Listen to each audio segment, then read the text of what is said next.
को एक बाज दिखता है। उसने जैसे ही बाज को देखा तो तुरंत बेअंत सिंह को बुलाया हुआ कि ये बाज संदेश लेकर आया है और ऑपरेशन ब्लू स्टार का बदला लेना होगा। बता दें कि बाज का रिश्ता सिखों के 10वें गुरु गोविंद सिंह। बताई गई जानकारी को इंटरनेट, गूगल और लिखी हुई किताबों से ली गई है। इस वीडियो का उद्देश्य किसी जाति, धर्म या किसी संप्रदाय की भावनाओं को ठेस पहुंचाना नहीं है। नमस्कार दोस्तों, भारत की पूर्व प्रधानमंत्री इंदिरा गांधी की हत्या 31 अक्टूबर 1984 को उनके ही 2 सिख गार्ड्स ने गोली मारकर कर दी थी। इस हत्याकांड के बाद देश में सन्नाटा फैल गया और इंदिरा गांधी की हत्या से पहले और बाद में देश में बहुत कुछ घटा। उनको गोली मारने वाले सतवंत सिंह और बेअंत सिंह पर जवाबी फायरिंग कर दी गई थी, जिसमें से बेअंत सिंह की मौके पर ही मौत हो गई थी और सतवंत सिंह को इलाज के बाद बचा लिया गया था। इंदिरा गांधी को अपनी मौत का अंदाजा शायद पहले ही हो गया था, क्योंकि हत्या से एक दिन पहले यानी 30 अक्टूबर के दिन उन्होंने भुवनेश्वर में एक जनसभा को संबोधित करते हुए कहा था कि आज मैं जिंदा हूं, शायद कल ना रहूं, लेकिन मुझे इस बात की परवाह नहीं है। मैंने एक लंबी जिंदगी जी है और मुझे इस बात का गर्व है कि मैंने अपनी पूरी जिंदगी लोगों की सेवा करते हुए बिताई है।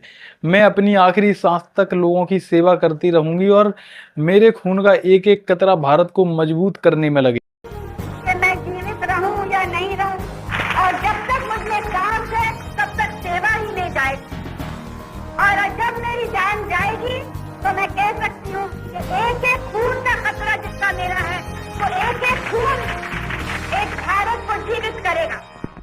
इसके कुछ घंटे बाद खबर आती है कि इंदिरा गांधी की हत्या कर दी गई है। Good evening. Indira Gandhi, ruler of the world's largest democracy, died today, shot down by 2 of her own bodyguards.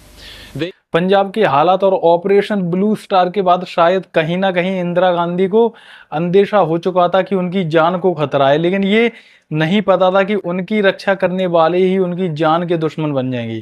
तो दोस्तों, आज की वीडियो में हम गहराई से जानने की कोशिश करेंगे इंदिरा गांधी हत्याकांड के बारे में। उससे पहले चैनल पर नए हैं तो चैनल को सब्सक्राइब कर लें और वीडियो को लाइक करें। चलिए सबसे पहले जानते हैं कि ऑपरेशन ब्लू स्टार क्या था, जिसकी भरपाई इंदिरा गांधी को अपनी जान से देनी पड़ी। बात है 40 साल पहले यानी 6 जून 1984 की, जब भारतीय सेना ने अमृतसर स्थित हरिमंदिर साहिब परिसर को दमदमी टकसाल के नेता और खालिस्तानी समर्थक जनरल सिंह भिंडरावाला और उसके साथियों से मुक्त कराने के लिए एक स्पेशल कैंपेन चलाया था, जिसे ऑपरेशन ब्लू स्टार का नाम दिया गया था। यह ऑपरेशन इसलिए चलाया गया था क्योंकि पंजाब में भिंडरावाले के नेतृत्व में अलगाववादी ताकतें सशक्त हो रही थीं। ऑपरेशन ब्लू स्टार की कमान लेफ्टिनेंट जनरल कुलदीप सिंह बरार को सौंपी गई थी। उस समय पंजाब अलगाववाद की आग में जल रहा था। गोल्डन टेम्पल पर भिंडरावाले ने कब्जा कर लिया था। ऐसे में उस समय की प्रधानमंत्री इंदिरा गांधी ने ऑपरेशन ब्लू स्टार चलाने की मंजूरी दी थी। ऐसा कहा जाता है कि भिंडरावाले को कांग्रेस ने ही बढ़ावा दिया था, क्योंकि वह अकालियों के सामने सिखों की मांग उठाने वाले ऐसे शख्स को खड़ा करना चाहती थी जो उसको मिलने वाले समर्थन में सेंध लगा सके। भिंडरावाला ने पहले तो विवादित मुद्दों पर बयान देना शुरू किया, लेकिन बाद में उसने केंद्र सरकार पर ही हमला करना शुरू कर दिया, जिससे पंजाब में हिंसा की घटनाएं बढ़ने लगी। भिंडरावाला ने 1982 में चौक गुरुद्वारे को छोड़ दिया और स्वर्ण मंदिर में आकर गुरु नानक निवास पर आकर रहने लगा, जिसमें कुछ महीने बाद उसने अकाल तख्त से अपने विचारों को व्यक्त करना शुरू कर दिया था। ऑपरेशन ब्लू स्टार को अंजाम देने से पहले लेफ्टिनेंट जनरल कुलदीप सिंह बरार ने सैनिकों में जोश भरा।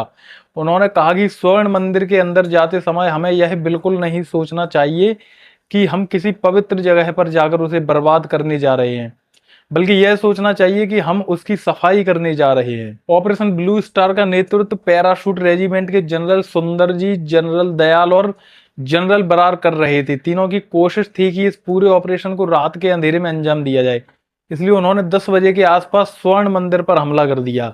अकाल तख्त की ओर सैनिक बढ़ने लगे, लेकिन तभी सैनिकों पर दोनों तरफ से ऑटोमेटिक हथियारों से गोलीबारी शुरू हो गई। इस हमले में कई कमांडो भी मारे गए थे। कमांडो की मदद करने आए लेफ्टिनेंट कर्नल इसरार रहीम खान की बटालियन के गार्ड्स ने दोनों तरफ से मशीन गन के ठिकानों को नष्ट कर दिया था, लेकिन तभी फिर से गोलीबारी शुरू हो गई और सरोवर की दूसरी ओर से भी गोलीबारी होने लगी। कर्नल इसरार खान ने सरोवर के पार भवन पर गोली चलाने की अनुमति मांगी, लेकिन इसे मंजूरी नहीं दी गई थी। भिंडरावाले की प्लानिंग इतनी मजबूत थी कि सेना के लिए उस पर पार पाना मुश्किल लगने लगा। अलगाववादी जमीन के नीचे मेन हॉल से निकलकर मशीन गन से फायर कर रहे थे, जिसमें सैनिकों के पैरों में गोलियां लगने लगी। जनरल बरार ने आर्म्ड पर्सनल कैरियर के इस्तेमाल का फैसला किया। आर्म्ड पर्सनल कैरियर का मतलब होता है बख्तरबंद कार्मिक वाहक, जिन्हें अक्सर एपीसी के रूप में सिंपल तरीके से जाना जाता है। वाहन जिन्हें चैलेंजिंग जगह में सैनिकों और उनके इक्विपमेंट्स को सुरक्षित रूप के लिए डिजाइन किया गया है। लेकिन यह जैसे ही अकाल तख्त की ओर बढ़ा, इसे रॉकेट लॉन्चर से उड़ा दिया गया, जिसके चलते मजबूर होकर उन्हें टैंकों का भी इस्तेमाल करना पड़ा। टैंक से अकाल तख्त के ऊपर हिस्से पर कम से कम 80 गोले बरसाए गए, जिससे लोग बाहर निकलने लगे और फायरिंग भी बंद हो गई। सैनिकों ने अंदर जाकर तलाशी ली तो भिंडरावाले की मौत का पता चला। ऑपरेशन के कारण भारत में सिखों के खिलाफ हिंसा की लहर चल पड़ी, जिसमें हजारों लोग मारे गए। केंद्र सरकार ने ऑपरेशन को सही ठहराते हुए दावा किया कि भिंडरावाले और उसके साथी स्वर्ण मंदिर का उपयोग राज्य पर हमला शुरू करने के लिए कर रहे थे। भिंडरावाले 1980 के दशक की शुरुआत में सिख अलगाववादी आंदोलन में एक प्रमुख शख्स के रूप में उभरा था। स्वर्ण मंदिर परिसर में यूनेस्को की विश्व धरोहर स्थल है और इसे सिख धर्म के सबसे पवित्र स्थलों में से एक माना जाता है। केंद्र सरकार ने कभी भी ऑपरेशन के लिए आधिकारिक तौर पर माफी नहीं मांगी। चलिए वापस लौटते हैं इंदिरा गांधी की हत्याकांड की ओर। 31 अक्टूबर 1984 की सर्द सुबह अच्छी धूप खिली हुई थी। इंदिरा गांधी के लिए यह काफी बिजी शेड्यूल वाला दिन था। उन पर एक डॉक्यूमेंट बनाने के लिए पीटर उस्तिनोव आए हुए थे और दोपहर में पूर्व ब्रिटिश पीएम जेम्स कैलाहन के साथ मीटिंग तय थी। उसके बाद राजकुमारी एनी के साथ डिनर का प्रोग्राम था। 1966 में इंदिरा गांधी के प्रधानमंत्री बनने के बाद उनके डॉक्टर रहे कृष्ण प्रसाद माथुर कहते हैं कि वे इंटरव्यू के लिए तैयार हो रही थी। ब्यूटिशियंस उनका मेकअप कर रही थी। सुबह के 9 बजे थे। इंदिरा गांधी तैयार होने के बाद अपने घर सफदरगंज रोड से ऑफिस अकबर रोड पर जाने को उठी। यहाँ पर पीटर उस्तिनोव इनका इंतजार कर रहे थे। धूप से बचाने के लिए कांस्टेबल नारायण सिंह एक छाता लेकर उनके बगल में चल रहे थे। उनके जस्ट पीछे उनके पीए आर के धवन और पर्सनल असिस्टेंट भी थे। कैमरे का फोटोजेनिक होने के लिए उन्होंने अपनी बुलेट प्रूफ जैकेट नहीं पहनी थी। जैसे ही इंदिरा गांधी अकबर रोड को जोड़ने वाली विकेट गेट पर पहुंची, उन्होंने धवन के कान में कुछ कहा। गेट पर इंदिरा गांधी के सुरक्षा गार्ड सब इंस्पेक्टर बेअंत सिंह और संतरी बूथ पर constable Satwant Singh Sten gun लेकर खड़े थे। इंदिरा गांधी ने हमेशा की तरह आगे बढ़कर बेअंत और सतवंत को नमस्ते कहा। इतने में बेअंत ने 38 बोर की सरकारी रिवॉल्वर इंदिरा गांधी पर तान दी। तभी इंदिरा गांधी बोली कि ये तुम क्या कर रहे हो। सैकड़ों लोगों की खामोशी के बीच बेअंत सिंह फायर करता है। गोली इंदिरा गांधी के पेट में लगती है। इसके बाद बेअंत 4 और गोलियां इंदिरा गांधी पर दाग देता है। बेअंत सिंह की दूसरी तरफ एक और सिख गार्ड 22 साल का सतवंत सिंह अपनी स्टैंड गन लेकर खड़ा था। सतवंत सिंह यह सब देखकर घबरा गया। तभी बेअंत चिल्लाता है कि गोली मारो। यह सुनते ही सतवंत अपनी 25 गोलियां इंदिरा गांधी के सीने में उतार देता है। इस दौरान सकपकाए धवन स्टैच्यू बनकर खड़े रहे। धवन उस घटना को याद करते हुए कहते हैं कि मैं उस दिन के बारे में सोचता हूं तो पागल सा हो जाता हूं। मैं इसके बारे में सोचने की कोशिश नहीं करता हूं। यह बताते हुए सतवंत ने इंदिरा गांधी के जमीन पर गिरने के बाद भी फायरिंग जारी रखी। कुलदीप नैयर अपनी किताब एक जिंदगी काफी नहीं है में लिखते हैं कि धवन ने एम्बुलेंस ड्राइवर को आवाज लगाई, लेकिन दूसरी तरफ से कोई आवाज नहीं आई।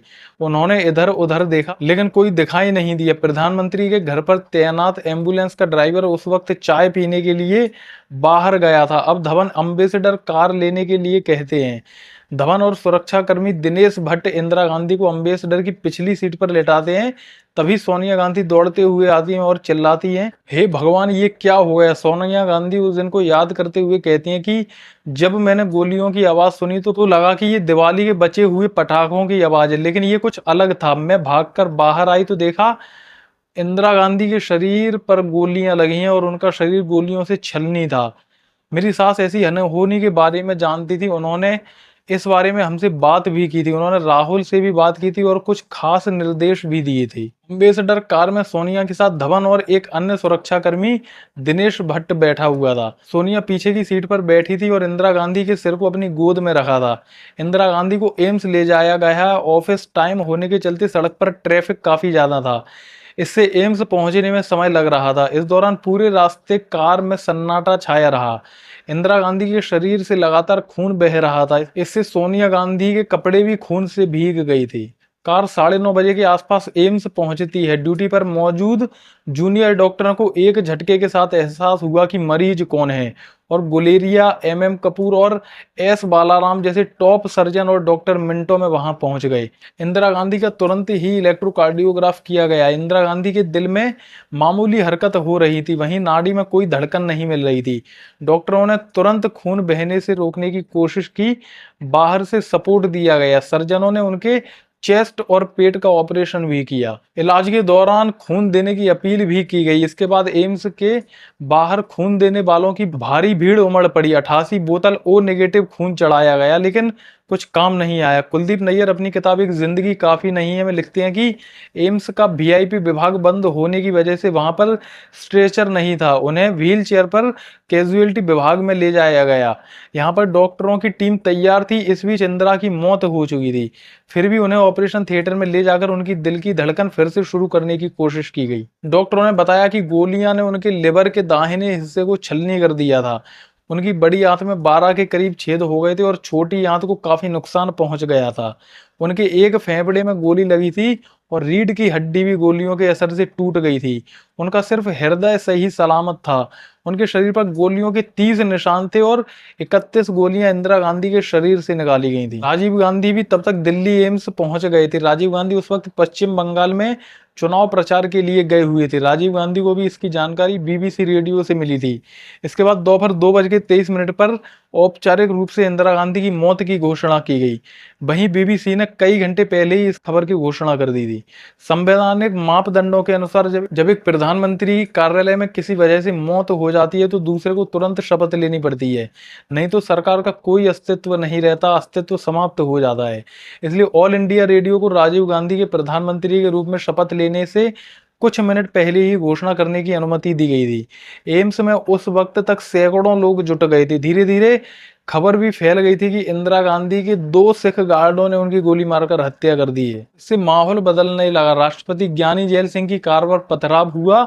शाम को अस्पताल से लौटते हुए लोगों ने इलाकों में तोड़फोड़ शुरू कर दी थी। धीरे धीरे दिल्ली सिख दंगों की आग में झुलस गई। रात होते होते तो दिल्ली समेत देश के कई शहरों में सिख विरोधी दंगे भड़क गए। इंदिरा गांधी की हत्या करने में 2 लोगों का सीधा सीधा हाथ रहा। पहला बेअंत सिंह और दूसरा सतवंत सिंह, जिसमें बेअंत सिंह की जवाबी फायरिंग में मौके पर ही मौत हो गई थी और सतवंत सिंह को इलाज के दौरान बचा लिया गया और फिर गिरफ्तार कर लिया गया। इसके बाद तफ्तीश की गई तो कुछ और नाम भी सामने आए, केहर सिंह और बलवीर सिंह। इसमें से केहर सिंह बेअंत सिंह का रिश्तेदार था। पुलिस की चार्जशीट के मुताबिक ऑपरेशन ब्लू स्टार के बाद बेअंत सिंह अपने चाचा केहर सिंह के साथ अक्सर गुरुद्वारे जाया करता था। एक बार जब बेअंत सिंह गुरुद्वारे में कथा सुन रहा था तभी अचानक से वह रोने लगा। इस पर उसके चाचा केहर सिंह कहता है कि रो मत, बदला लो। यहीं से बेअंत सिंह के इंदिरा गांधी की हत्या के बारे में ख्याल आया। शुरुआत में ये बात बेअंत सिंह और केहर सिंह के बीच में ही रहती है, लेकिन बाद में बलवीर सिंह भी इस प्लान का हिस्सा बनता है। इसके बाद सितंबर के महीने में एक ऐसी घटना घटती है जिससे प्लानिंग को एक मजबूती मिलती है। दरअसल PM आवास में तैनात बलवीर सिंह को एक बाज दिखता है। उसने जैसे ही बाज को देखा तो तुरंत बेअंत सिंह को बुलाया और बाज की तरफ इशारा किया। इसके बाद दोनों में तय हुआ कि ये बाज संदेश लेकर आया है और ऑपरेशन ब्लू स्टार का बदला लेना होगा। बता दें कि बाज का रिश्ता सिखों के 10वें गुरु गोविंद सिंह से है। पुलिस के मुताबिक इंदिरा गांधी की हत्या से पहले सतवंत सिंह और बेअंत सिंह ने अपनी अपनी ड्यूटी बदलवाई थी। 30 अक्टूबर को सतवंत सिंह ने एक कांस्टेबल से कहा था कि मेरे पेट में दिक्कत है और तुम्हारी जो पोजीशन है उसके पास ही टॉयलेट पड़ता है। ऐसा कहते हुए उसने ड्यूटी एक्सचेंज कर ली थी। बेअंत सिंह की रात में ड्यूटी लगी थी और उसने भी बहाना बनाकर दिन की ड्यूटी करवा ली थी। इसी का फायदा उठाकर दोनों सिख गार्ड ने इंदिरा गांधी की हत्या को अंजाम दिया।